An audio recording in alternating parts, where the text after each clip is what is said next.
शोले भारत की सफलतम फिल्मों में से एक है। इस फिल्म ने बॉक्स ऑफिस पर पैसों की बरसात कर दी थी।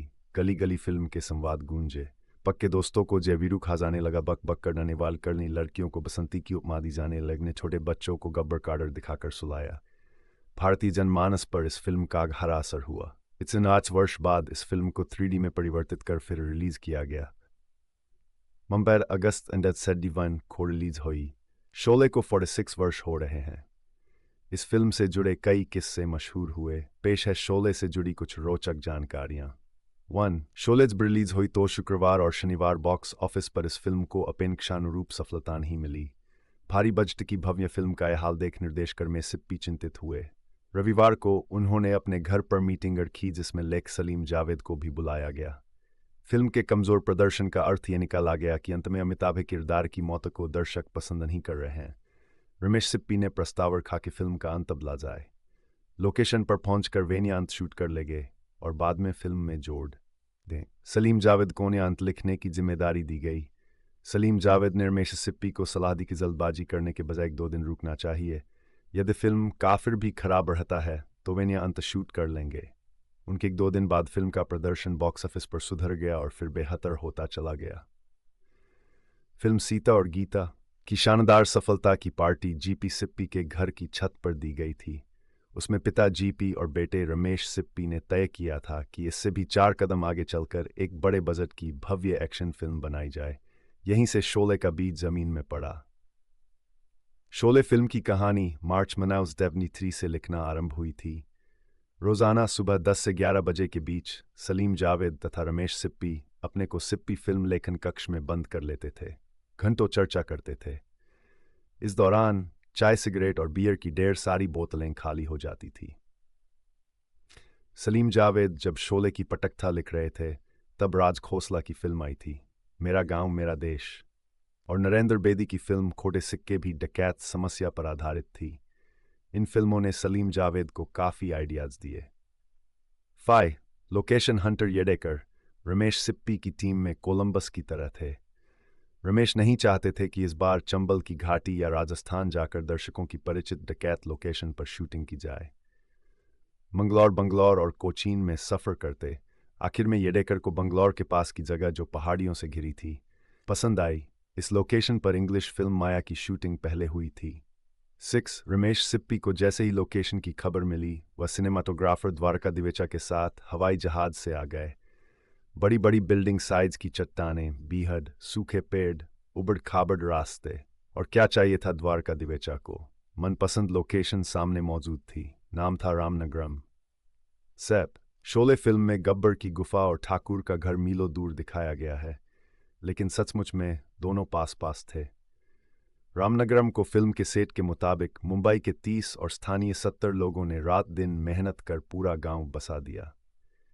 रामनगरम में रोजाना यूनिट के 1000 लोगों के खाने के लिए बाकायदा मॉडर्न किचन बनाया गया। राशन, फल, सब्जी के लिए गोडाउन तैयार किया। घोड़ों के लिए तबेले का इंतजाम करना पड़ा।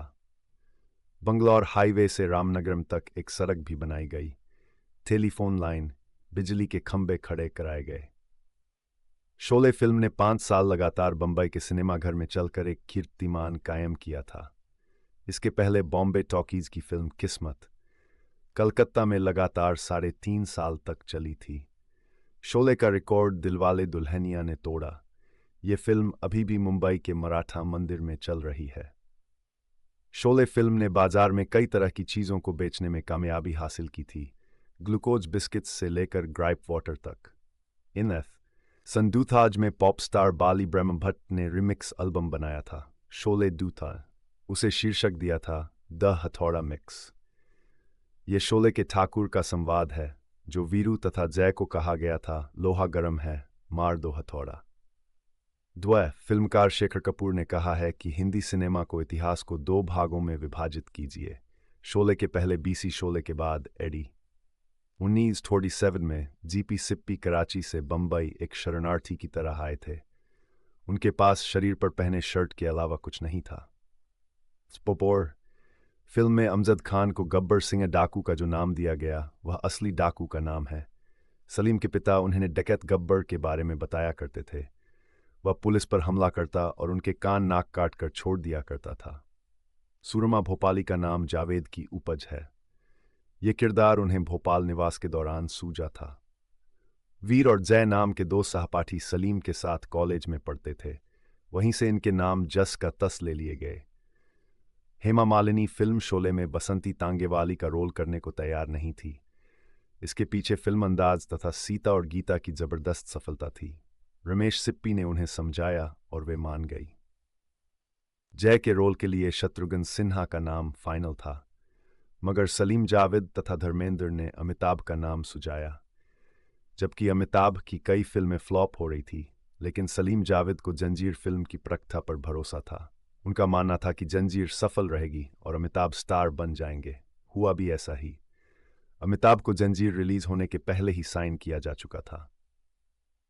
ठाकुर के रोल के लिए प्राण के नाम पर विचार किया गया, जो सिप्पी फिल्म्स की कई फिल्में पहले कर चुके थे। लेकिन रमेश सिप्पी संजीव कुमार की प्रतिभा के कायल थे। सीता और गीता में वे संजीव के साथ काम कर चुके थे। परिणाम संजीव के पक्ष में रहा। गब्बर सिंह और सांभा के संवाद खड़ी बोली में होकर अवधी बोली का टच लिए थे। सलीम ने इस संवादों को अमिताभ और संजीव कुमार के बीच सुनाया, तो अमिताभ गब्बर का रोल करने के इच्छुक लगे।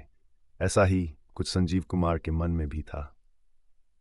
फिल्म की कहानी जब धर्मेंद्र ने सुनी तो उन्हें ठाकुर का रोल दमदार लगा, क्योंकि कहानी ठाकुर और गब्बर के लड़ाई के बीच की है। उन्हें वीरू के रोल में ज्यादा दम नहीं आया। रमेश सिप्पी को तरकीब सूझी। उन्होंने धर्मेंद्र से कहा कि ठाकुर को तो फिल्म में रोमांस करने का मौका ही नहीं मिलेगा, जबकि वीरू के हीरोइन हेमा मालिनी के साथ कई रोमांटिक सीन हैं। धर्मेंद्र का दिल उस समय हेमा पर आया हुआ था। संजीव कुमार भी हेमा को पसंद करते थे। सिप्पी ने कहा कि वीरू का रोल संजीव कुमार को दे देंगे। तरकीब काम कर गई और धर्मपाजी वीरू का किरदार निभाने के लिए राजी हो गए। हेमा मालिनी के साथ रोमांटिक सीन करते समय धर्मेंद्र जानबूझकर गलतियां करते थे ताकि रीटेक हो और उन्हें हेमा के साथ ज्यादा वक्त गुजारने का अवसर मिले। जब ये बात समझ में आ गई कि धर्म जानबूझकर ये हरकतें कर रहे हैं, तो धर्म ने दूसरी चाल चली। वे यूनिट मेंबर्स को गलतियां करने के बदले में पैसे देते थे। कहा जाता है कि शोले की शूटिंग के कुछ दिनों पहले संजीव कुमार ने हेमा मालिनी के आगे शादी का प्रस्ताव रखा था, जिसे हेमा ने ठुकरा दिया था। इसी वजह से शोले में दोनों के बीच दृश्य नहीं के बराबर हैं।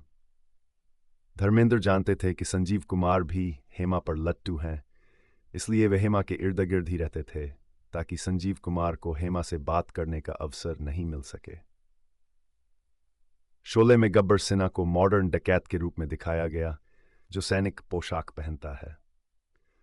इसके पहले दिलीप कुमार की गंगा जमुना या सुनील दत्त की मुझे जीने दो फिल्म में डाकू धोती कुर्ता में आए थे। ललाट पर लंबा तिलक यह सिप्पी को पसंद नहीं था।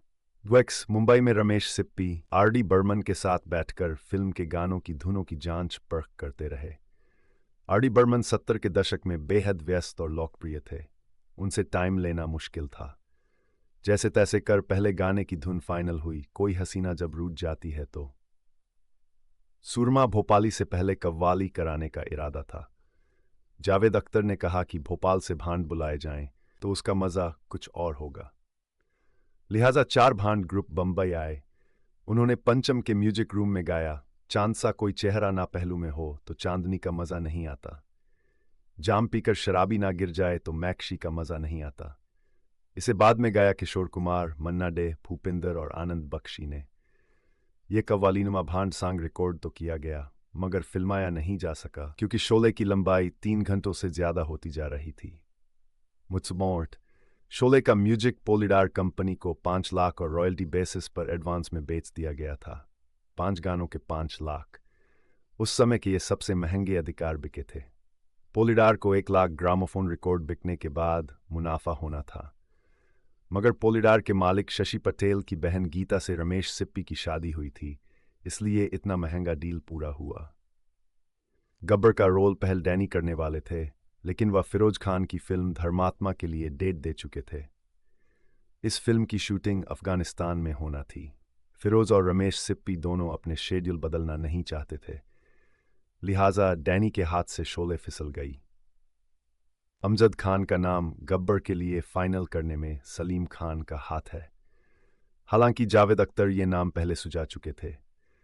अमजद के पिता जयंत एक अच्छे एक्टर थे। सलीम साहब का उनके घर आना जाना था। तब अमजद छोटे थे। एक दिन वो अमजद के पास गए और कहा कि किस्मत अच्छी होगी तो इस बड़ी फिल्म में काम मिल जाएगा और तुम भी बड़े कलाकार बन जाओगे। रमेश सिप्पी शोले को भारत की भव्य फिल्म बनाना चाहते थे। 30 mm का फॉर्मेट फिल्म को महान बनाने के लिए छोटा था, लिहाजा तय किया गया कि इसे 70 mm और स्टीरियोफोनिक साउंड में बनाया जाए। लेकिन विदेशों से कैमरे मंगाकर शूटिंग करने से शोले का बजट बढ़ जाता, लिहाजा अधिकांश शूटिंग हिम में कर 7 mm में ब्लो अप किया गया। शोले फिल्म को अधिकांश टेरिटरी में राजश्री पिक्चर्स ने रिलीज किया।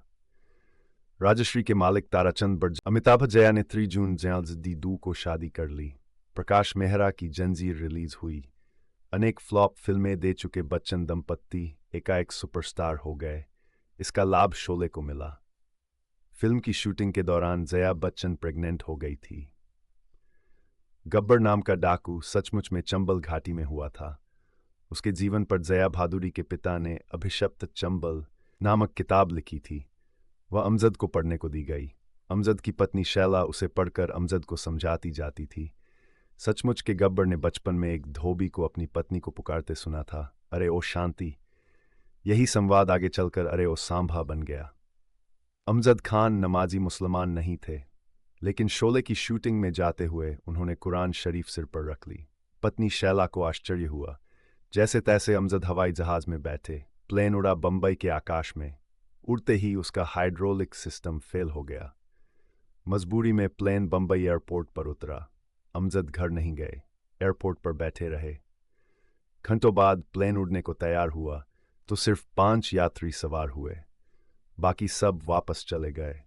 अमजद ने उड़ते हुए आकाश में सोचा कि यदि प्लेन क्रैश हो गया तो गब्बर का रोल डैनी को मिल जाएगा। वीरू का पानी की टंकी पर खड़े होकर बसंती के साथ शादी के लिए मौसी को राजी करने वाला दृश्य एक सच्ची घटना से प्रेरित है। शूटिंग के दौरान अमजद खान बेहद नर्वस थे। अपने पहले शॉट में ही उन्होंने ढेर सारे रिटेक दे डाले। उनकी आवाज़ भी यूनिट वालों को पसंद नहीं आई। उन्हें बाहर करने पर भी विचार किया गया था। शोले की शुरुआत में एक बेहतरीन सीन है जिसमें जय, वीरू और ठाकुर गुंडों से ट्रेन में सफ़र करते हुए लड़ते हैं। ये सीन जैरत सप्ताह की शूटिंग में पूरा हुआ। इसे मुंबई पुणे रेलवे रूट पर पनवेल के निकट फिल्माया गया। दर्शकों की अदालत में ब्लॉकबस्टर साबित हुई शोले को केवल एक फिल्म फेयर पुरस्कार बेस्ट एडिटिंग मिला। फिल्म में एक कमाल का सीन है जिसमें जया बच्चन लालटेन जला रही हैं और अमिताभ माउथ आर्गन बजा रहे हैं। बमुश्किल 2 मिनट वाले इस सीन को फिल्माने में 20 दिन का समय लगा था। कैमरामैन द्वारका दिवेजा के काम से खुश होकर शोले के निर्माता ने उन्हें एक फिएट कार गिफ्ट में दी थी। सांभा का रोल मैकमोहन ने निभाया था। जब उन्हें पता चला कि फिल्म में उनके संवाद नहीं के बराबर है तो वे दुखी हो गए।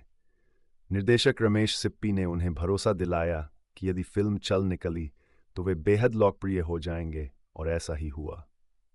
माना जाता है कि सांभा का फिल्म में केवल एक ही संवाद है, जब गब्बर सिंहा सभी से पूछता है कि उस प्रीमियर हुआ था। शॉर्ट 9 शोले जब रिलीज हुई थी तो फिल्म समीक्षकों ने इसकी काफ़ी आलोचना की थी।